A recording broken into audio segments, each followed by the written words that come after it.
I've done videos in the past about Club 33, the exclusive dinner club at Disneyland located in New Orleans Square.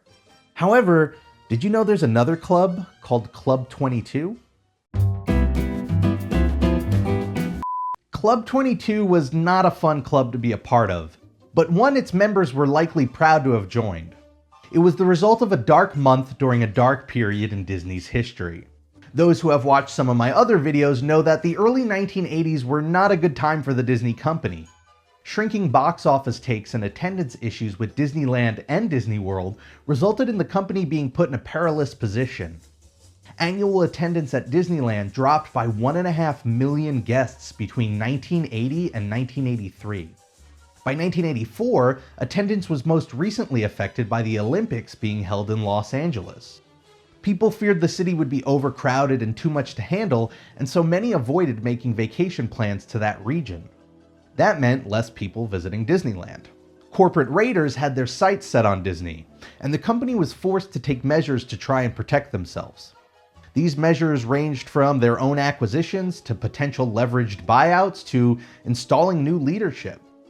One other attempted method, however, was to cut down on costs, and it was attempted by trying something they had never resorted to in the 29 years that Disneyland was open.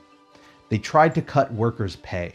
In September of 1984, Disney tried to negotiate a 17% pay cut for 1,800 cast members across various unions. The unions obviously rejected the idea, and so Disney instead tried to offer another contract where wages were frozen for a number of years and benefits were cut. They rejected that as well, and when contracts expired, it came time to strike. It wouldn't be the first strike at Disneyland, but it would be the largest at that time. Disneyland management decided they weren't going to let this strike slow them down, and so they announced that the parks would remain open anyway, with management and supervisors filling in as many of the vacant roles as possible. All in all, even with the 1,800 striking cast members, there were still around 3,200 who remained on the job. The strikers argued that this was a disaster waiting to happen. They had been trained to fulfill these roles with safety in mind, and now cast members with less or no training were trying to step in. Disney would eventually offer another contract, one in which benefits were not affected but wages were still frozen for 2 years. They insisted that it was their final offer before they'd start to hire more replacements. It was no empty threat either. One constant throughout the decades of Disneyland's existence is that the reputation and cultural love for Disney as a brand meant that there was never a shortage of people eager to work with the company. The negotiations were slow, and the strike went from lasting days to lasting weeks. Slowly over time, some of the striking cast members would return to their roles, taking Disney's threat seriously and fearing for their jobs. It caused a rift between cast members, creating grudges between those who continued to strike and those who went back to work. Ultimately, after enough pressure, the unions would accept the terms Disney offered, and 22 days after it had begun, the strike was ended.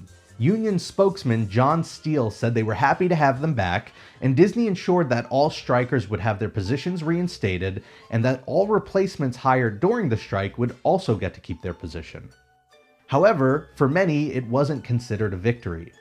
After all, the strike began when Disney settled on a multi-year wage freeze, and that's ultimately what they got in the end. The following day, the strikers would return to work at Disneyland, and while the ordeal was over, many recall that the tension between the strikers and those who returned to work earlier had remained, creating a rift that wouldn't fully heal among the cast member community. In the end, there was a camaraderie among those strikers who decided to stay on the picket line until the very last day. Having not wavered all 22 days of the strike, they began to refer themselves as members of Club 22. If you like this video and would like to learn more, I have another video all about how Roy Disney considered taking over the company that very same year of the strike.